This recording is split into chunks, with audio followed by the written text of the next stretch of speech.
Orang-orang Mekah yang selama generasi demi generasi memunggungi lautan, kini harus menghadapinya ketika mereka berhijrah ke Habasyah. Bukan karena ambisi dagang ataupun karena penjelajahan, akan tetapi iman dan Islam yang menuntut mereka bergerak ke sana.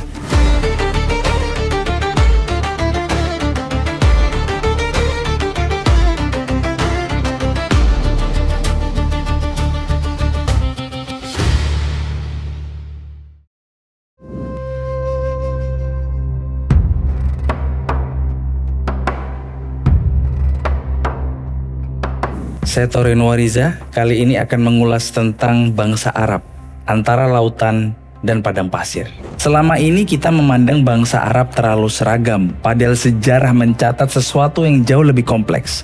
Ada bangsa Arab yang tangguh di laut, ada pula yang dikdaya di padang pasir.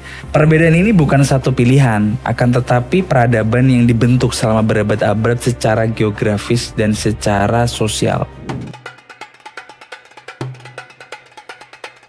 Mari kita mulai dari fakta yang seringkali luput dari perhatian. Jauh sebelum era modern, masyarakat di semenanjung Arabia Selatan sudah menjadi kekuatan maritim yang begitu diperhitungkan.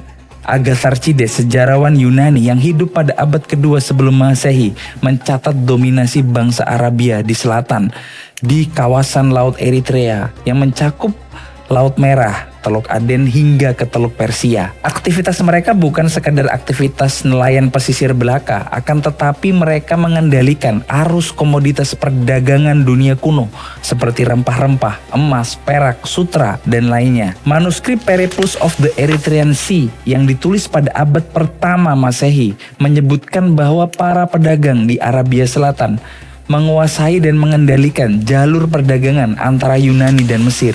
Pelabuhan Aden dan Pulau Sokotra menjadi simpul utama pertempuran kapal-kapal dari kawasan India di Asia Selatan dan kapal-kapal dari Afrika Timur. Ini bukan satu kebetulan belaka, melainkan hasil generasi demi generasi yang membangun pengetahuan, jaringan, dan keberanian di atas lautan. Sekarang kita bergeser ke lembah Hijaz di Mekah. Di sini realitasnya sungguh berbeda. Suku Quraisy bukanlah bangsa maritim, mereka pedagang daratan dan mereka unggul dalam bidang itu. Kabilah-kabilah dagang suku Quraisy begitu masyhur dari ujung selatan hingga utara di Jazirah Arabia. Akan tetapi di lautan luas ketangguhan itu tidak tampak. Dunia maritim masih menjadi sesuatu yang asing bagi mereka. Al-Quran sendiri mengabadikan pola hidup mereka dalam surah Al-Quraisy. Pada musim dingin, mereka menuju ke wilayah utara, di Syam, di Suriah, ke Turki, hingga ke sebagian wilayah Eropa Timur. Sementara pada saat musim panas, mereka menuju ke wilayah selatan, yakni ke Oman dan ke Yaman. Para ulama tafsir dari zaman klasik hingga kontemporer sepakat dengan pemaknaan ini. Pola hidup mereka pada masa musim dingin dan musim panas bukanlah satu rutinitas biasa saja. Ini merupakan satu sistem ekonomi yang terstruktur yang memungkinkan kota Mekah bertahan hidup dan tumbuh berkembang dengan wilayah geografis yang tidak mendukung dan tidak terlalu banyak memiliki sumber daya. Namun ada hal yang perlu dicermati. Ketika Quraisy turun ke selatan, ke negeri Yaman dan Oman, setiap musim panas mereka mengunjungi pelabuhan Aden. Dan di pelabuhan Aden mereka bertemu dengan para pedagang dari seluruh penjuru dunia yang berkumpul di sana. Akan tetapi laut tetap bukanlah hal yang mereka kuasai.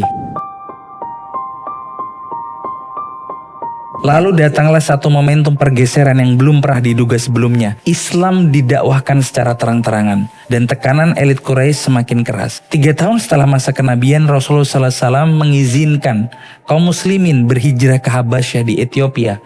Dan untuk sampai ke sana, mereka perlu menyeberangi Laut Merah ketika mereka berhijrah ke Habasyah. Bukan karena ambisi dagang ataupun karena penjelajahan, akan tetapi iman dan Islam yang menuntut mereka bergerak ke sana. Disinilah untuk pertama kalinya, laut bukan lagi menjadi batas-batas bagi kaum muslimin, melainkan satu jalan.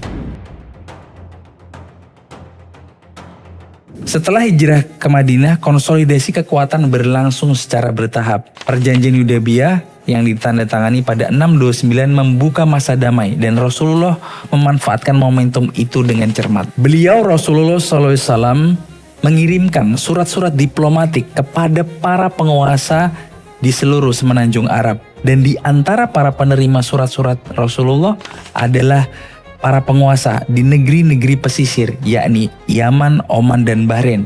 Wilayah yang berabad-abad begitu akrab dengan lautan. Negeri-negeri Arabia Selatan itu pun akhirnya menyambut dakwah Islam. Dan semakin banyak lagi yang berbondong-bondong masuk Islam setelah peristiwa Fathul Mekah, pembebasan kota Mekah. Mereka inilah orang-orang negeri Yaman, Oman, dan Bahrain yang kelak menjadi tulang punggung angkatan laut pertama dalam sejarah Islam.